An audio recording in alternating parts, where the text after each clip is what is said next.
Tchau.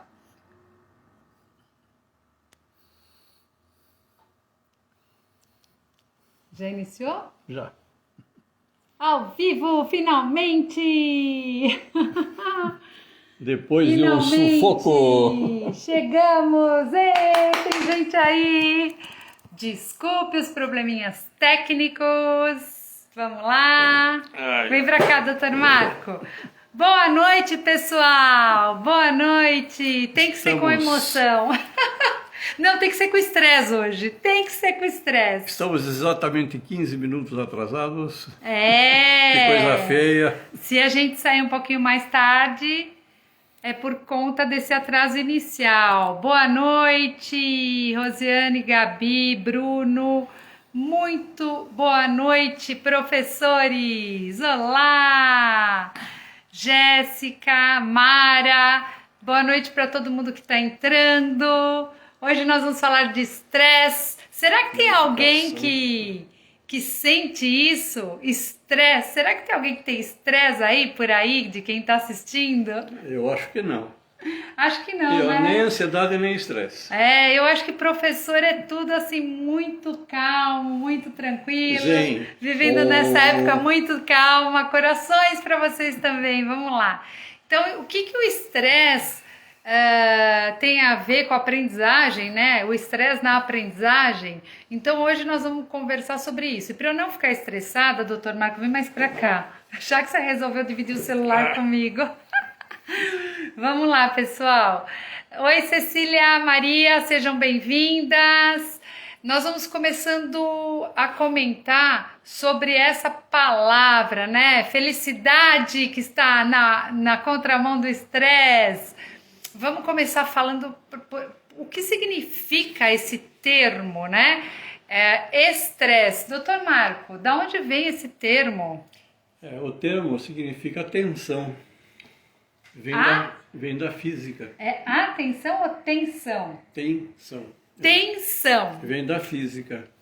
Isso a gente explica a tensão assim, você tem um corpo qualquer, você coloca uma força em cima, e essa força faz uma tensão sobre um material. Então, Seeley, quando estudou estresse, ele trouxe esse termo como sendo uma carga que a gente recebe de tensão, que pode ser emocional, pode ser física, pode ser de um monte de forma, né? De várias formas. Bom, mas na física, doutor Marco, este indivíduo que ele citou estudou uma tensão num corpo, num objeto. Mas agora, doutor Marco, como é que esta tensão chega no sistema humano, que é esse sistema que a gente vem vendo durante os nossos encontros? Para quem não estava aqui, o ser humano é um sistema integrado, né? E esse estresse, que é essa tensão que chega nesse sistema humano, como é que ele chega, doutor Marco? Então, na realidade, Seeley, ele estudou a tensão emocional, não a tensão física, não esta tensão aqui. Então ele estudou a tensão emocional, por quê? Porque ele era um médico em 1935, sei lá, em que ele via que não só ele, mas muitos dos colegas dele passavam tinha sintomas comuns, né? E esses sintomas comuns ele começou a avaliar que as pessoas tinham hipertensão, tinham pré-diabetes, tinham uma série de respostas fisiológicas, e que ele chamou então de estresse, né? Então, a estresse seria o quê? Seria a síndrome, né, da não adaptação. Quando a pessoa não se adapta a uma situação, então aparece o estresse, que chamam de estresse, né? Perceberam, colegas? Estresse tem a ver com não adaptação. Doutor Marco, por que o estresse está tão em alta ultimamente? Porque nós temos assim ouvido falar tanto dessa má adaptação. O que está acontecendo que gera essa má adaptação? Quando a gente vê o Charles Darwin, né, que ele estuda sobre a evolução das espécies, então, para que uma espécie sobreviva, ele tem que evoluir. Mas para haver essa evolução, tem que existir uma adaptação. Então, quando você vê o Charles Darwin na Galápagos, naquele fez estudo com os animais, né, com os pássaros, ele observou então que era necessário que os pássaros se adaptassem no continente de uma forma e na ilha de outra forma, porque o ambiente era diferente. Então, as espécies que não conseguiam se adaptar, eles não sobreviviam. Então, quando a pessoa não se adapta a um certo ambiente, começa a aparecer esse fenômeno chamado estresse. Nossa, doutor Marco.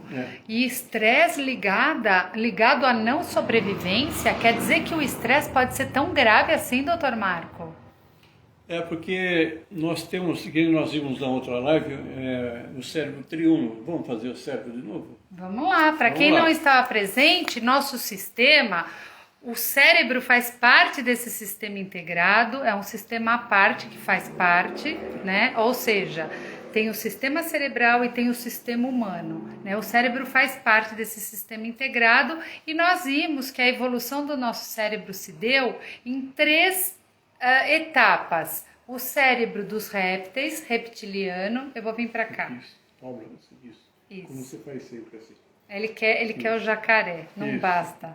O cérebro reptiliano, aí a espécie foi evoluindo, até que chegou aos primeiros mamíferos, onde já existia uma preocupação com a sua prole. A primeira composição primitiva social é o cérebro límbico, limbus, na borda, né? E aí, com a evolução da espécie, onde a coluna vertebral já vem se tornando ereta e surgem os primeiros primatas, até o primata evoluído, que é o hominídeo, que é essa última camada aqui, o Homo sapiens, né? Que é o córtex, o neocórtex, é a camada mais nova do nosso cérebro. É a nossa capacidade de prever as nossas ações, nossa parte racional. Então aqui está a razão, aqui está a emoção e aqui está o cérebro reptiliano, que é basicamente a sobrevivência, a parte mais básica. Isso. O que acontece é que nesse cérebro emocional aqui tem um núcleo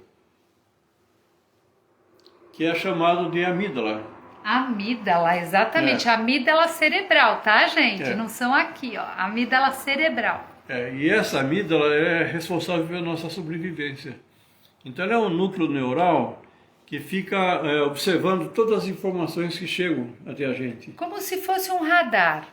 Ela fica conectada. E quando ela entende que aquela situação é uma situação de risco, de perigo iminente ou perigo imaginário, para o cérebro ela não discerne muito bem o que é real do que é imaginário. Então essa amígdala, o que ela faz? Empresta aqui. Então ela aciona esse cérebro nosso primitivo. O cérebro reptiliano. Isso. Réptil, luta ou fuga.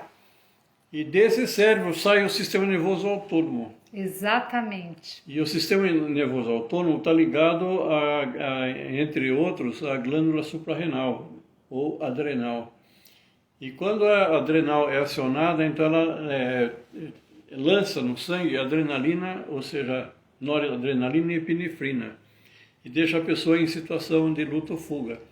E quando isso, quando é uma parte aguda, né, um pico, não tem problema. Então você vai atravessar a rua, você vê um caminhão vindo em cima de você, você pula, tudo bem, é uma parte aguda, uma situação aguda que passa. O problema é o estresse crônico, quando cada dia você tem um pouquinho de estresse. Estresse no trânsito, estresse em casa, estresse com o vizinho, estresse no serviço, e aí esse estresse vai aumentando. E quando libera esse noradrenalina e epinefrina, em seguida libera o cortisol. E o cortisol é o hormônio do estresse, e ele é muito prejudicial, né? Agora, doutor Marco, quando as pessoas vêm falar de estresse, criticando o estresse, eu também já ouvi falar que tem a parte boa do estresse. Tem um estressor bom, doutor Marco? O estresse dá em quatro fases. A primeira fase é a fase de alerta, em que você fica ligadão, né? Que você está animado a fazer as coisas. Isso é bom. É o estresse bom. Isso é importante. É chamado de eustresse. A segunda fase, se você continua assim, você vai para a segunda fase. A segunda fase já é de resistência, né? Em que a pessoa pode voltar ou não para o primeiro estágio. Normalmente passa aquele momento, ele volta para o primeiro estágio e está tudo bem. Mas se isso persiste, ele pode entrar na terceira fase. A terceira fase é chamada de quase exaustão. Na quase exaustão, a pessoa já começa a apresentar alguns sintomas graves, inclusive, né? E se ela entra na quarta fase, que é a fase de exaustão, aí é muito grave. A pessoa fica realmente doente, precisa de uma intervenção médica, precisa de medicamentos, Mas como nós estamos falando de aprendizagem e não da doença do estresse, a colega perguntou aqui como o estresse atrapalha, doutor Marco, na aprendizagem. Isso pode ocasionar no adolescente para que ele acabe não se saindo bem a fazer prova no Enem, etc e tal. Muito obrigada pela pergunta, muito obrigada por acrescentar e nos entrar no tema, nos fazer entrar. Primeiro eu quero dizer para você, colega, que a sua resposta é sim, doutor Marco vai explicar, mas que esse estresse, ele não tem raça, ele não tem idade, ele não tem cor de pele, o estresse afeta todo mundo, inclusive esse estudante. E é muito importante que os professores entendam o que acontece, por que ele acontece. Normalmente, com o estudante, ele advém do medo. Medo da prova, medo do professor, medo da autoridade, tá? Dos colegas, né? Medo dos colegas, medo de bullying, do julgamento. Mas o que a colega está perguntando é se ele afeta no meu potencial cognitivo. Excelente pergunta. Afeta, doutor Marco? E o que acontece? Por que afeta? Pode afetar, não necessariamente afeta. Então, quando a gente fala do estresse crônico e um estresse intenso, sim, vai afetar. Porque existe, vamos supor assim, que a pessoa está dirigindo um automóvel e ele tem uma batida séria. Então a pessoa vai pegar o telefone para ligar para o pronto-socorro, seja para o que for, ou para casa, para avisar em casa, e ele esquece do número. Porque naquele momento a descarga de adrenalina, vamos chamar de adrenalina do modo geral, faz com que a pessoa fique focada no que está acontecendo no momento. Então ele mais ou menos inibe você buscar informações, outras informações. E quando isso é muito grave, acontece aquilo que se chama de sequestro da amígdala, né? Então a amígdala, ela assume toda a situação, cortando conexões com a nossa razão. Então a pessoa fica tão compenetrada emocionalmente no que está acontecendo que corta a razão, né? Então, no vestibular, na prova, no Enem, seja o que for, numa entrevista de emprego ou na própria aula, quando a pessoa vai dar uma aula e não está preparado, esse estresse, ele pode realmente cortar a conexão com a razão. Então a pessoa não consegue se lembrar das coisas. É o famoso deu branco. Ih, deu branco. Pessoal, vamos lá. Vamos lá na nossa linguagem gostosa, didática, né? Que é bem legal. O doutor Marco está sendo super didático, né? Mas eu quero dizer para vocês, olha só o que acontece. Nosso cérebro, nós já vimos isso nas outras lives, ele foi programado para economizar energia, né? Então isso é neurofisiologia das emoções. E olha que interessante. Deixa eu mostrar aqui para vocês. O nosso cérebro, essa estrutura, esse corpo amidaloide que se conecta com todo o nosso cérebro, ele está lá no interior do cérebro, né? Nas partes mais primitivas. Abre. Tá aqui assim, ó, mais ou menos. Tá nessa parte mais ou menos aqui. Muito bem. Então, o que acontece? Como ele foi programado para economizar energia, mediante o mínimo sinal de perigo, então o que é o Enem? Medo, perigo. O que é a prova? Medo, perigo. O que é a chamada oral que eu vou ter? Medo, perigo. O que é receber as notas? O que vai acontecer se eu receber nota vermelha? Medo, perigo. Sobrevivência. Sobrevivência. Muito bem. Se eu estou em perigo, o meu cérebro, ele vai se voltar todo para analisar esse perigo. E ele tá sentindo, o corpo está sentindo perigo, ele vai dar uma descarga de hormônios que tiram completamente o trabalho do meu cérebro, do meu córtex pré-frontal, para analisar a situação. Eu vou o meu cérebro mais primitivo, porque quando a gente faz essa montagem para vocês, não é só didática, é real, é desenvolvimento. Nós temos os 3 cérebros. E quando eu estou em sinal de perigo, o meu sistema reticular, que é o meu cérebro primitivo, ele manda a mensagem que é alarme de sobrevivência. Esquece o andar de cima, ou luta ou fuga. Moral da história, meu córtex pré-frontal cortou a conexão e aí é o famoso deu branco e pode prejudicar. Esse aluno sabe sim a matéria, mas ele não vai conseguir resgatar porque ele o cérebro dele está todo voltado para defender ele do perigo. Deu para vocês entenderem? E por que tem pessoas, os jovens, adolescentes, as crianças que não passam por esse estado? Que eles conseguem fazer prova bem, conseguem tirar notas boas e outros não. São menos inteligentes? Jéssica, muito legal a sua pergunta, muito legal. Todo estudioso do estresse, ele se volta para as emoções. Sim, tem muito a ver, está muito ligado com as nossas emoções, tá? Não só com o perigo, mas com as nossas emoções básicas. Qual é a relação do estresse com as emoções? As emoções estão ligadas ao estresse, doutor Marco? Se essa emoção tiver relação com a sobrevivência, isso pode ser um estresse. Mas você tem uma euforia, você pode ter uma situação passageira. O problema do estresse não é quando ele é passageiro, mas quando ele começa a trazer danos à pessoa. É como ansiedade. Sei lá, eu vou numa festa esse final de semana, então eu fico ansioso para sair de casa e ir até a festa. Passou, acabou. Tudo bem, essa ansiedade, ela traz o tempero para a vida, né? Aquilo que é gostoso. Mas se a pessoa fica sempre ansiosa, de manhã, à tarde, à noite, essa ansiedade começa a atrapalhar o desenvolvimento da pessoa. Atrapalha a vida da pessoa. Sim. Né? Aí é uma ansiedade crônica. Crônica, né? ansiedade Assim, que vira patológica. Mas muito legal a gente pensar junto aqui, construir esse conhecimento, porque hoje a gente está falando da influência do estresse na aprendizagem, mas a colega trouxe emoção. Óbvio, emoção. Medo é uma emoção.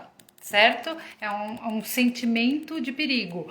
Aí, o que acontece com as emoções, colega? Por que é que eu não tenho um bom rendimento relacionado com emoções? Porque aí a gente está falando de atenção dividida, né? A questão da emoção, ela desfoca a nossa atenção. Então, nós temos o problema do estresse crônico, que biologicamente, ele tira a capacidade do cérebro, a capacidade do órgão de acionar o meu córtex pré-frontal, que é a questão da aprendizagem, é a questão das funções executivas, que elas ficam cortadas, mas também nós temos as emoções, que quando eu estou feliz demais, eu desfoco, eu estou pensando só naquela euforia, naquela emoção, então o meu cérebro, ele está desfocado, a minha atenção não está focada e a atenção dispersa vai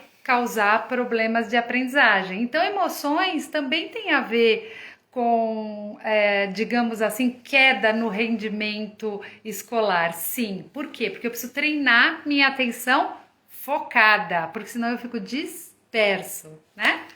E aí tem uma coisa também muito grave. Se a gente começa a estudar, né, a origem desse estresse, a origem dessa ansiedade, muitas vezes começa lá na idade fetal. Então, quando a mãe passa, durante a gravidez, por muito estresse, muita ansiedade, muito medo, o que acontece? Esse hormônio, que é o cortisol, ele é fabricado em excesso. E ele migra para dentro da placenta, né, e chega até o cérebro da criança.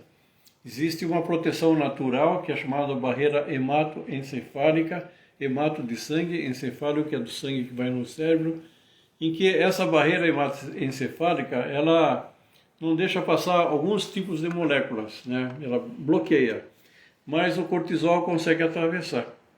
E o cortisol, ele é neurotóxico, né? Ele é tóxico para algumas estruturas cerebrais. E uma estrutura que ele atua muito é chamada de hipocampo. E o hipocampo, você tem no cérebro, você tem a amígdala que nós falamos, e do lado da amígdala tem o hipocampo, né?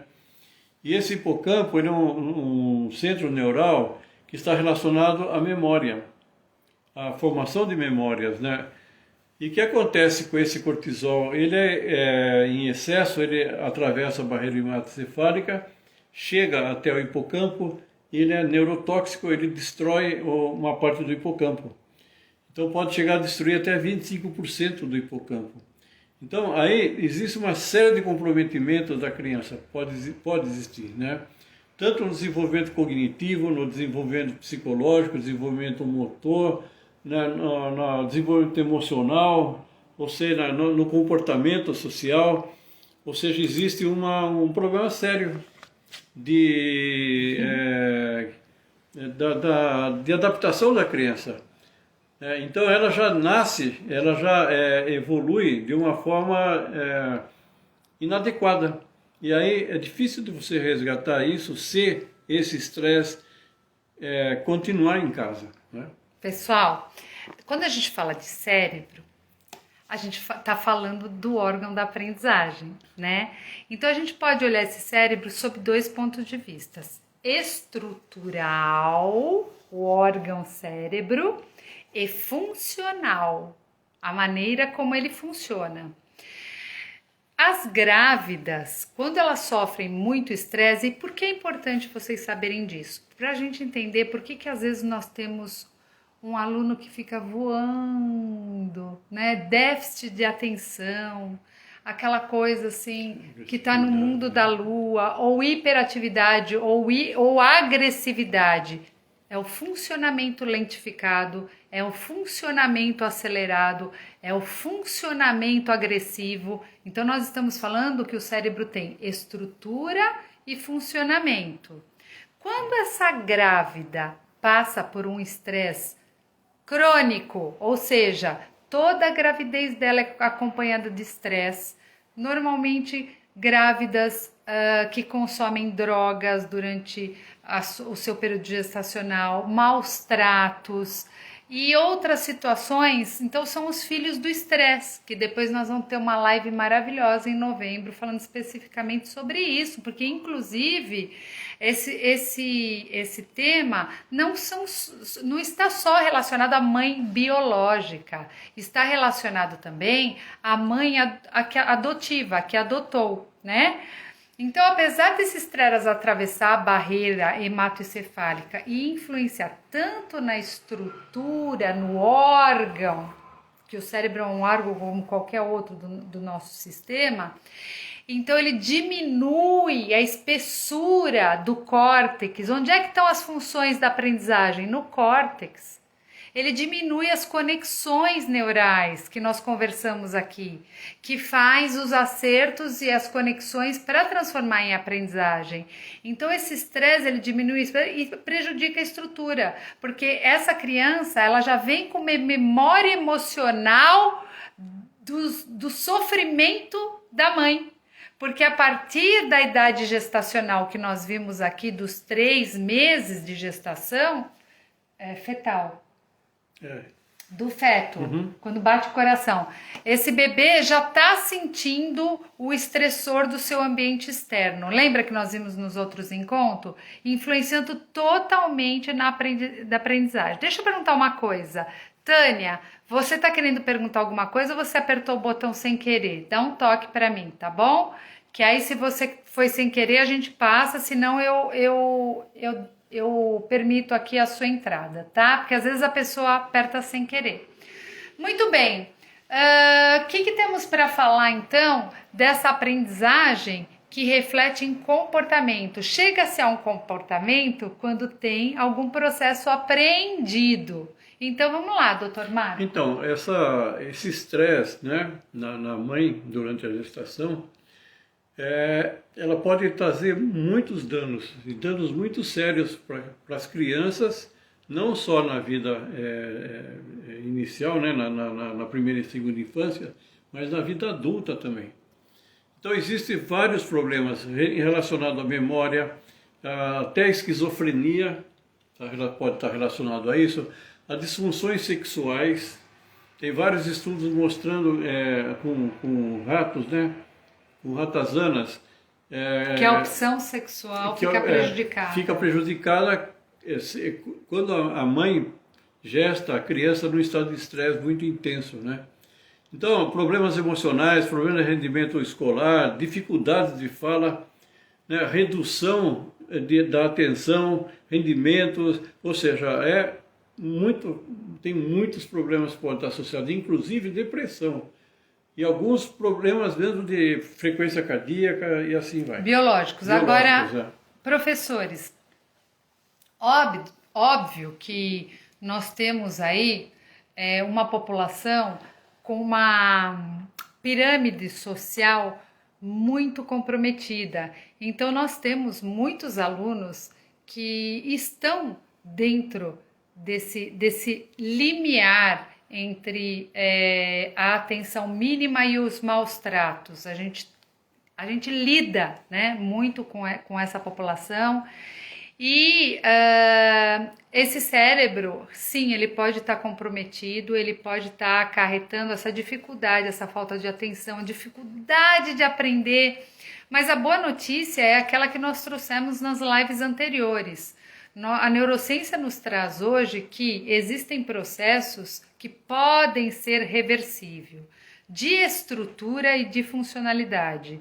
E quando aproveitada as janelas de oportunidades que nós vimos aqui, as fases de desenvolvimento de Piaget e as janelas de oportunidade, nós podemos garantir para essa criança uma oportunidade de plasticidade, de neuroplasticidade. É o ambiente tentando intervir no código genético e mudando essa realidade do aluno. Então, vale o investimento, tá? Somente para perceber... passou a pergunta, eu queria tanto ver... Desculpa, quem fez a pergunta de somente permitir alguma coisa, copie e cola aí de novo. Vai, por favor. Vamos lá, doutor. Então, os primeiros estudos do estresse, do efeito negativo do estresse nas crianças, né, durante a gestação, foi feito logo no final da guerra, quase final da Segunda Guerra, e por volta de 1944. O que aconteceu nessa época? Então, houve um frio muito intenso e houve também uma falta de alimentos. Né? Privação. E as mães, elas ficaram extremamente estressadas. O que aconteceu então que começaram a aparecer muitos transtornos afetivos e de esquizofrenia, né? E a quantidade de filhos comprometidos nesse período foi muito maior do que os filhos nascidos 2 anos depois. Estão mostrando esse efeito. Dr. Marco falou da pessoa que, apesar do fator estressor, não apresenta ansiedade, não tem sequestro da amígdala, mas não concluiu o pensamento. Então, isso chama-se resiliência. Resiliência é a capacidade da pessoa de passar por situações diversas e não apresentar problemas de adaptação. Imagine assim, 2 crianças da mesma idade, uma em que durante a primeira infância, por exemplo, ela foi maltratada pelos pais, ela sofreu maus tratos, ou por vizinho, não importa. Aquilo traz uma marca emocional muito profunda na criança. E essa marca profunda pode atrapalhar durante o desenvolvimento dela até a fase adulta, em todas as fases, né? Então, quando você tem um fato real ou imaginário muito intenso, acompanhado de muita emoção, isso fica estampado como se fosse um carimbo na pessoa. Ele fica no subconsciente, que está associado às memórias emocionais. Então, quando a gente vê aqui, vamos lá de novo. Você tem o cérebro reptiliano aqui, o cérebro emocional e o cérebro racional aqui em cima. Aqui fica a razão e aqui fica a emoção. Então, as memórias emocionais, elas ficam aqui. Você pode eventualmente se lembrar do fato, que é cognitivo, mas a memória emocional, eventualmente você não se lembra, mas ela atua diretamente em você. Então vamos lá. Você pode fazer aquilo que se chama de memória declarativa. Que você conta que você conta o que aconteceu. A sua desgraça. Isso. E aqui embaixo tem a memória emocional, que ela é não declarativa, ela não é explícita. Eu não conto, mas eu sinto no meu estômago, na minha diarreia, no meu tremor, no meu suor, no meu batimento cardíaco. Então, e quando essa memória emocional, ela não fala com palavras, ela simplesmente se manifesta através do sistema nervoso autônomo que está aqui. Ou seja, crianças que sofreram algum tipo de violência, de privação, falta de acolhimento, que ficou estampado aqui no cérebro, no cérebro emocional, interfere na cognição que está aqui em cima. Então, respondendo à pergunta da Jéssica, que uma criança que ela lê corretamente, mas na hora de se expressar, na hora de falar, ela troca as palavras por estresse. Então a Jéssica está me dizendo que essa criança ela tem um neurodesenvolvimento típico, ela não tem dislexia, mas mesmo assim ela troca as palavras por nervoso, por estresse. Se isso pode influenciar na aprendizagem. Eu acho, Jéssica, que se essa criança chega a trocar palavras, ela está em estado de medo e alerta. Então, sim, se isso persistir e ela não ressignificar essa relação dela com essa possibilidade de linguagem, porque a fala é a linguagem, então isso pode trazer problemas de aprendizagem também. Como eu posso ter uma criança hiperativa, ansiosa, que fala rápido e pula as coisas, vai muito bem nas provas, obrigada, e está apresentando uma fala prejudicada. Mesmo assim é prejuízo, porque é prejuízo na linguagem, né? Com relação às memórias emocionais com o grau de autoestresse, pode haver algum bloqueio? Autoestresse e memória emocional, pode haver algum bloqueio? Sim. Pode explicar. Então, se a gente lembrar, então, como nós falamos agora, que a memória, tem dois tipos de memória. A memória declarativa e a memória não declarativa. A memória declarativa é aquela memória de fatos e eventos que você se lembra. Então, eu me lembro quando eu fui, fui viajar para a Índia, Eu me lembro do trajeto, eu me lembro onde eu cheguei, que eu cheguei em Bombaim, que eu peguei um trem, que fui e tal. Eu me lembro disso. Isso é a memória declarativa. A memória não declarativa, ela não fala com palavras, que é a memória emocional. O que ela faz? Ela se manifesta no corpo.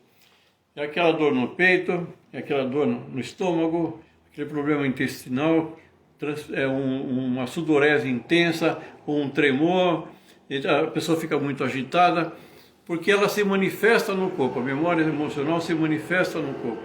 E pode haver um embotamento afetivo ou uma reação agressiva, e isso pode gerar bloqueios. Sim, memória emocional pode gerar muito bloqueio. Quando a memória emocional é preditora de tristeza, desvalia, medo, ansiedade, sentimento de incapacidade, crença falsa de menos-valia, culpa, isso interfere totalmente no processo de adaptação ao meio, que nada mais é do que uma aprendizagem, e influenciando no potencial intelectual desse indivíduo ou nas funções executivas. Sim.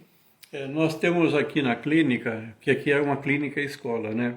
Vários pacientes que tinham dificuldade de aprender inglês, por exemplo, mas não por falta de capacidade, por bloqueio emocional. É só um exemplo, através da hipnose a gente desbloqueia essa trava emocional que existe e a pessoa consegue então estudar inglês e aprender. Não é que ela não tenha a capacidade de aprender, ela tem um bloqueio emocional. Isso pode ser em diversos campos. Você tem um bloqueio emocional quando você vai fazer uma prova, quando um aluno vê no professor uma ameaça, ou então bullying dos colegas, que transforma em ameaça, tudo isso aí pode se tornar bloqueios emocionais, não só no momento, mas ao longo da vida. A gente tem muitos casos aqui das pessoas que sofreram bullying quando criança e no fim ela tem dificuldade de relacionamento com o chefe no serviço, tem dificuldade de falar em público porque ela está se sentindo julgada, está se sentindo ameaçada, bulinada pela plateia, então desenvolve um estresse muito intenso, fobia social, tudo isso atrapalha o desenvolvimento da pessoa. Isso se dá em qualquer idade, principalmente na primeira infância. E eu queria dizer para vocês uma coisa, eu queria contar para vocês que eu participei de um projeto de saúde emocional nas escolas, onde nós tínhamos a intenção de desenvolver habilidades socioemocionais. E por quê? Porque o Estado pretendia colocar habilidades socioemocionais na grade curricular. Então, eu participei da primeira turma que deu treinamento para professores de habilidades socioemocionais. Muito bem. Mas nós fomos para Paraisópolis, vocês sabem o que é Paraisópolis, é uma comunidade no Morumbi, né?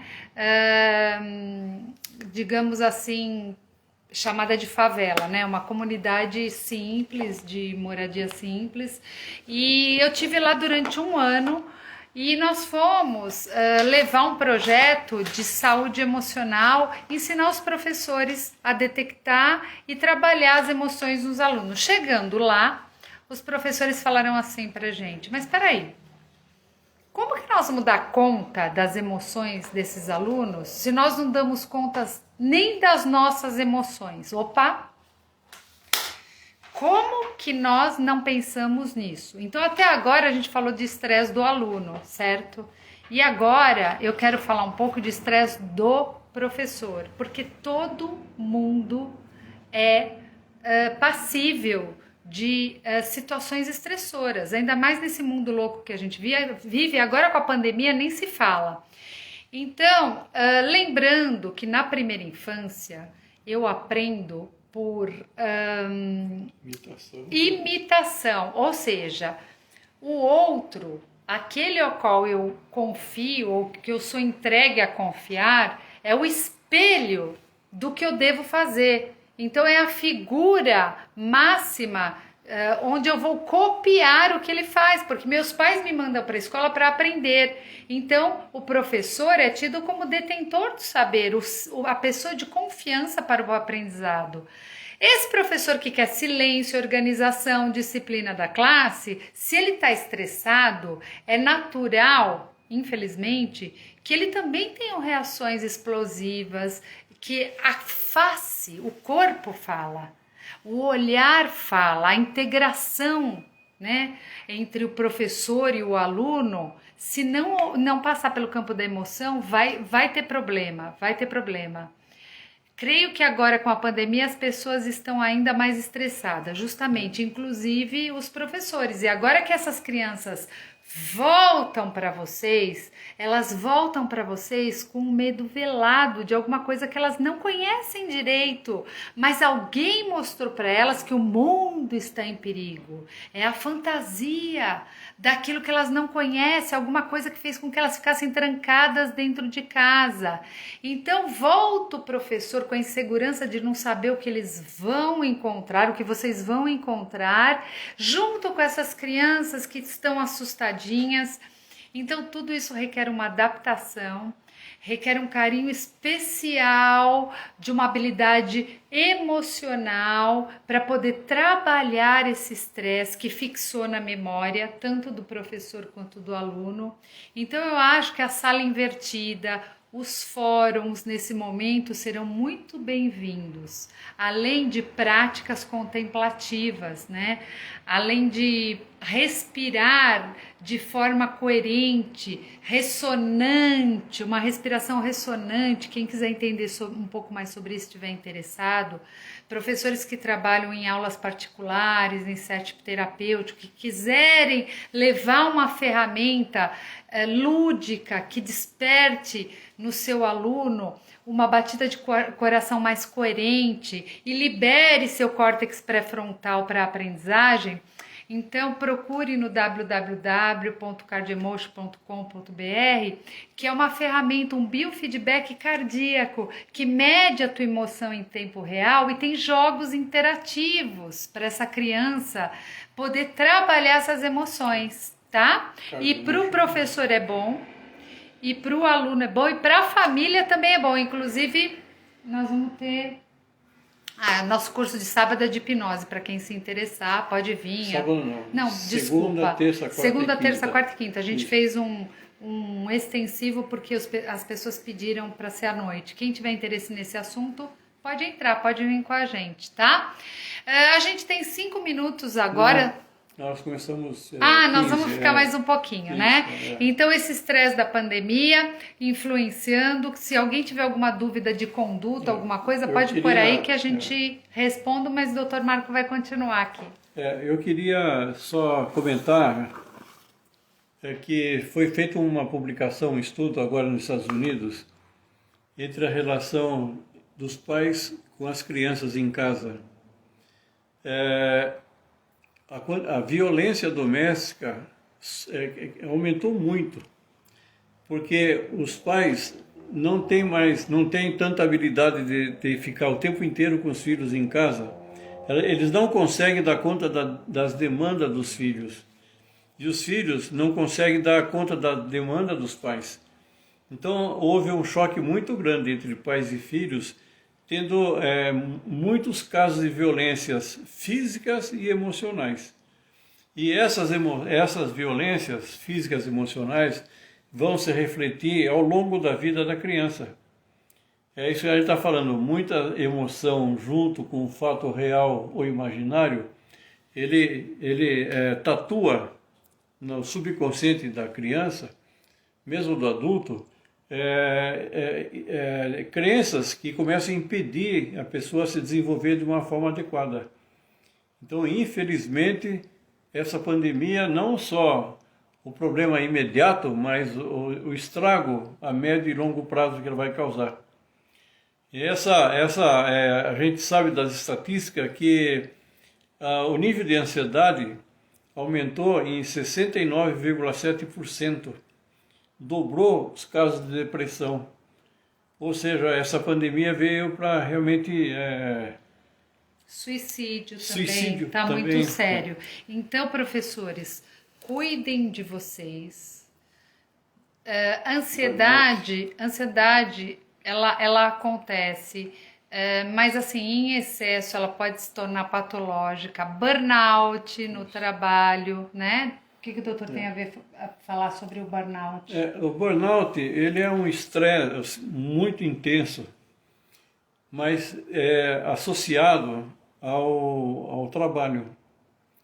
Então a pessoa, quando está fora do trabalho, está bem, mas quando ela está no trabalho, ela se sente muito mal. Então ela começa a ter sentimento de desvalia, ela começa a simplesmente ignorar as pessoas, as pessoas são simples número, e ela começa a adoecer. E tem muitas, por exemplo, bancários, que eles têm licença psiquiátrica para tratar burnout. E a gente sabe que os professores também têm uma incidência muito grande de burnout. Professores, cirurgiões, várias profissões que estão associadas a um estresse muito intenso. Burnout é o que mais se associa, ainda mais com relação ao estresse, né? Então o burnout é o estresse ocupacional. Nós estávamos trabalhando lá na USP, né? E num determinado departamento tinha uma gerente de recursos humanos. E ela nos relatou o seguinte, que quando ela chegava na portaria do departamento, ela começava a passar mal. Começava a transpirar, ficava atordoada, começava a perder foco, ficava extremamente agitada. E quando ela saía, tudo isso acabava. E um dia a coisa foi tão séria, que ela chegou na portaria e resolveu voltar. Entrou no carro, estava voltando para casa e no rodonel, na interconexão, ela se sentiu tão mal que ela teve que parar o carro, que ela sentiu que ia desmaiar, e ela foi socorrida pelos brigadistas que ficam lá na rodovia, né? E ela teve que tirar licença de mais de 1 ano para tratar o burnout. Então, o burnout é uma coisa muito séria, né? Então, gente, para quem entrou depois também, recapitulando e dando sequência depois. Então, a gente veio falar do estresse na ansiedade, trazendo para vocês que o estresse é uma impossibilidade de se adaptar àquele ambiente. E isso aparece nas salas de aula com os alunos, por algum motivo eles se sentem excluídos do grupo, porque não entendem a matéria, porque não se adaptam àquela situação e essa insegurança, esse medo, gera falta de motivação e o estresse, esse estresse que vai criando interfere completamente no aprendizado. Isso tem uma resposta neurofisiológica, porque neurofisiologicamente o medo ele traz mecanismos de defesas, de luta ou fuga, esquiva, e essa criança quer sumir, quer sair de sala de aula. Tá, a Sara, você quer participar ou apertou o botão sem querer? Se você quiser participar, confirma, tá? Bom, recapitulando, a gente estava, né, desse estresse, o que significa essa falta de adaptação, e também temos o estresse do aluno, temos o estresse do professor. Ninguém precisa se sentir culpado porque não está se sentindo saudável, bem, memória cansada. Isso acontece no dia a dia. O que vocês podem fazer é procurar recursos, porque estresse e ansiedade têm solução, né? Tem caminhos naturais, não medicamentosos, que podem levar o cérebro a aprender novas rotas neurais e não se sentir estressado e ter os efeitos desse estresse no corpo, como falta de memória, fadiga extrema, dor de barriga, incontinência urinária, hipertensão arterial, doenças cardíacas, coronariana. Então o estresse ele desencadeia um desequilíbrio no nosso sistema, trazendo prejuízos biológicos e cognitivos. Então, a gente trouxe aqui para vocês para um alerta, tanto para o professor quanto para o aluno. Então, a questão de e deu branco é para ambos. E deu branco e faltou energia para ir trabalhar. Então, nesse momento, fiquem atentos. Procurem estratégias que façam com que o organismo de vocês voltem ao equilíbrio emocional e mental. Muita agitação mental, muita inquietude, muitos pensamentos tiram a calma. Tirando a calma, tiram a possibilidade de raciocínio. Estados emocionais prejudicam o nosso potencial cognitivo, o que dirá o estresse, que já caminha para uma situação patológica, né? Uma pessoa ao fazer meditação pode diminuir os níveis de estresse? Jéssica, estudos comprovam que sim, que a meditação assídua, porque as pessoas falam, a meditação diminui o estresse, então vou meditar, medito uma vez por semana e fala, tá, isso não está resolvendo para mim. Os estudos, eu quero explicar para vocês, pode olhar Sara Lazar, pode olhar Elisa Cosasa, pessoas que trabalham e têm trabalhos interessantes nessa área de estresse e de meditação. A meditação, ela tem a capacidade de, sim, reverter o estado de estresse, os efeitos dos estresses no corpo, ensinar a pessoa a lidar com estressores e ativar a área da resiliência no cérebro. Não é que ela elimina os problemas, é que a meditação muda o meu jeito de ser diante da vida. Então, aumenta a área da resiliência, minha capacidade de voltar ao estado de equilíbrio o mais rápido possível, né? Porque o estresse nos tira fora, e quando você fica muito tempo fora do equilíbrio, pode virar patológico, pode virar depressão, pode virar outras doenças. Sim, meditação ativa o sistema nervoso autônomo parasimpático, que é um ramo que fala assim para o seu organismo: desacelera, desacelera, e a meditação traz esse benefício. A meditação do coração, a respiração ressonância por coerência cardíaca, ela traz o benefício do ativação do parasimpático, mas também deixar o simpático ativado, porque nós não podemos entrar em torpor, em preguiça, em dormência. A gente tem que relaxar, mas nem tanto. A gente precisa de ativação simpática para ter ânimo para o trabalho. E só se alcança esse equilíbrio através de um índice de respiração muito preciso. E aí é muito legal a gente fazer a respiração com a respiração ressonância. Então, o biofeedback é uma ferramenta que pode ajudar você a aprender a respirar na ressonância em coerência cardíaca.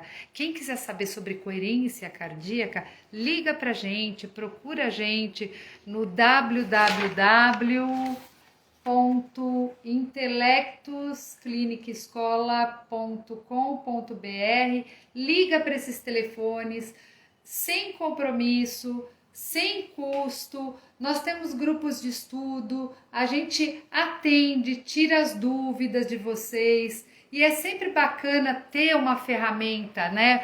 Porque essa ferramenta, que é interativa, ela inclusive treina foco e atenção, que é o Cardio Emotion. Pega para eles verem, doutor Marco.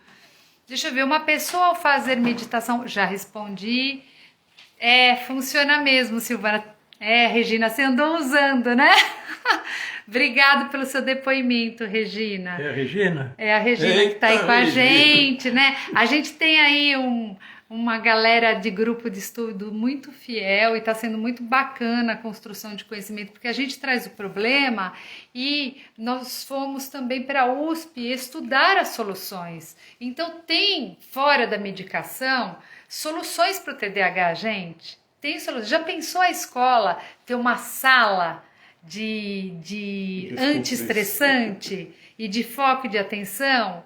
Vamos lá, mostra para eles. Então, o Cardio Emotion, ele é um software que foi feito lá no Centro de Inovação da USP, e a gente instala esse software no computador, usa um sensor na orelha para medir o batimento cardíaco. Esse sensor está ligado num módulo USB, e esse módulo você liga no computador.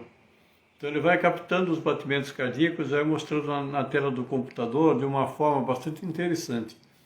E conforme você faz os exercícios, você entra nesse estado de coerência cardíaca que a Silvana falou. É um estado único de equilíbrio do sistema nervoso autônomo. Quando esse equilíbrio ocorre, o nosso sistema lá das emoções, ele se acalma e vai tirando a pessoa do estresse. É como se fosse uma meditação, só que uma meditação orientada por equipamento eletrônico. Então, em que a pessoa realmente sabe se está fazendo ou não. E tem o resultado em tempo real de como está o seu estado emocional, né? É muito legal. Quando voltar... Quando acabar a pandemia e voltar a possibilidade de a gente estar junto, a gente vai conversar aí com o CIESP se a gente pode ver um espaço de que vocês possam experimentar o Cardio Emotion e entender como é que funciona o treino de foco, de atenção, o bem-estar emocional. É muito bacana. Uso o Cardio Emotion com os meus clientes e o resultado é maravilhoso. Ah, Márcia, que legal! Muito obrigada pelo teu depoimento. Quem conhece tá amando. Regina, gratidão para você também que está dando esse espaço. Vai ser muito bacana a gente fazer um workshop para as pessoas conhecerem que não é só Ritalina, que não é só Venvance, que não é... Eu não estou tirando o benefício da medicação para o TDAH, mas eu estou dando a oportunidade natural de o cérebro aprender novos caminhos neurais via plasticidade cerebral, tá bom? Pessoal, olha, eu agradeço essa gratidão aí de vocês, eu agradeço esse tempo que a gente passou junto, tem 2 minutos aqui pra gente finalizar e eu preciso gravar. Regina, obrigada por essa confiança, estamos aí, é neurociência, é ciência comprometida, tudo comprovação científica, patente aprovada, tudo direitinho, tá? Para trazer soluções para vocês. Um beijo carinhoso, muito obrigada pela participação. Novidades em novembro, fica ligado na agenda do CESP, tá bom? Tchau, beijo, pessoal, obrigada. Obrigado.